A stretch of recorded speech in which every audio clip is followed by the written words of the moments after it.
শরীরে এই লক্ষণ থাকা মেয়েরা প্রেমের ওস্তাদ। প্রেম জীবনের এক অন্যতম গুরুত্বপূর্ণ অংশ। কেউ কেউ দ্রুত প্রেমে পড়েন, আবার কেউ কেউ সাবধানে ভেবেচিন্তে সঙ্গী নির্বাচন করেন। প্রেম মানুষের জীবনের একটি জটিল এবং রহস্যময় অধ্যায়। কেউ প্রেমে পড়েন হঠাৎই, আবার কেউ ধীরে অনেক ভেবেচিন্তে সঙ্গী বেছে নেন।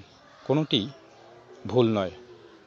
প্রকৃতপক্ষে জীবনে যেমন বিভিন্ন ঋতু আসে, প্রেমও তেমনি জীবনের বিভিন্ন পর্যায়ে নানানভাবে আমাদের ছুঁয়ে যায়। সামুদ্রিক শাস্ত্র অনুযায়ী একজন ব্যক্তির শারীরিক বৈশিষ্ট্য দেখে তার প্রেমের প্রতি মনোভাব সম্পর্কে কিছুটা বোঝা যায়।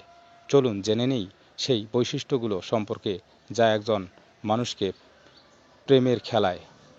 চোখের চাহনি টানা টানা এবং বড় চোখ। বড় এবং উজ্জ্বল চোখে মানুষ সাধারণত প্রেমে কিছুটা চতুর বলে মনে করা হয়। তাদের দৃষ্টি সহজেই সবার মনোযোগ আকর্ষণ করতে সক্ষম হয়। আত্মবিশ্বাসী দৃষ্টি। যাদের দৃষ্টিতেই আত্মবিশ্বাস থাকে তারা সাধারণত প্রেমে স্থিতিশীল এবং নিজেদের সিদ্ধান্ত স্থির থাকতে পারেন।